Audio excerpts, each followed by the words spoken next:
My name is Dave Bader. I'm the Director of Education at the Aquarium of the Pacific here at Long Beach, California.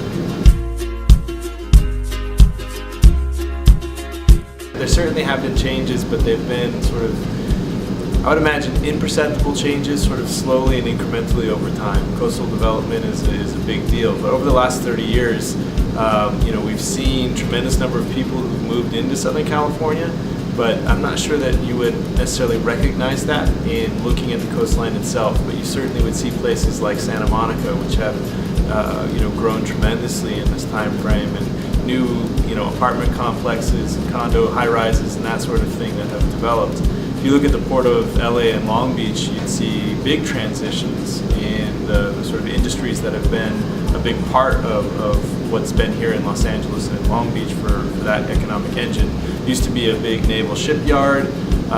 Ships were being built here and exported out, and now it's really mostly, well, a lot of container yards, not necessarily mostly, because we do a lot of mineral transactions through the ports as well. So a lot of oil, a lot of other minerals come in and out of here, and actually it's, for the ports, we import usually finished goods and we export trash. So, coastal development, specifically in its impacts on marine life, population has a huge impact on sort of the non-point source pollution that we see coming into our ocean. So, items like trash and undissolved solids that float, especially, you can see that after any kind of a large rain. You see that on our beaches, and tons of this type of refuse ends up on our beaches.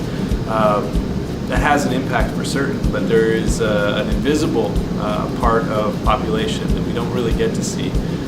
Things like pesticides, herbicides, used motor oil, things that leak off of our cars and out of our driveways. Those kinds of things also have a huge impact on marine life.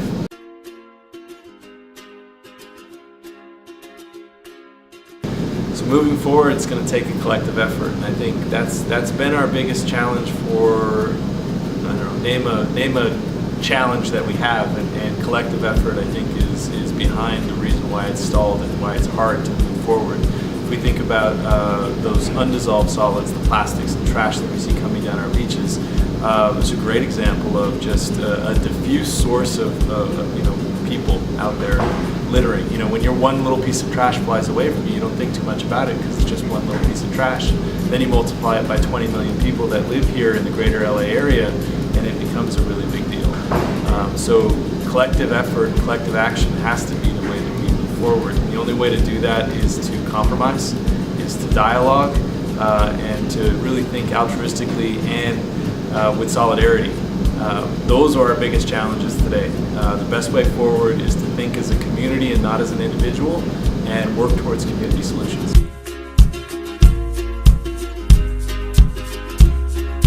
You guys are going to grow up into a much worse future if we don't do something now. And think about it, we import 80% of our seafood here in the United States. So those things are coming from countries with far worse regulations than we have than ours. And in California, we are regulation. So any kind of offshore aquaculture, any kind of a way of using our local coastal resources will be well managed. California cannot help but have that be well managed. We have to think about that for the jobs it'll create, for the way future forward, for the future, for not just California but for everyone.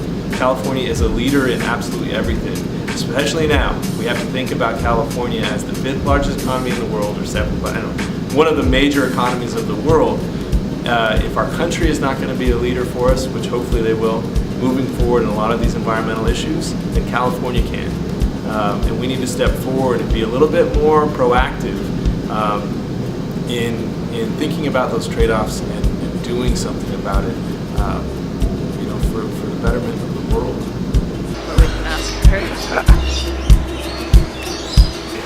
Hello, my name is Peter, and I'm a volunteer at the Aquarium of the Pacific. Well, I always look for the balance. Definitely populations impact the pollution and quality of air and water for us and the animals. but I always look at the balance because sometimes we're talking about, is it a family of fish or is it a family of people that is being affected by a certain issue? So I look for solutions and negotiated solutions rather than one side or another.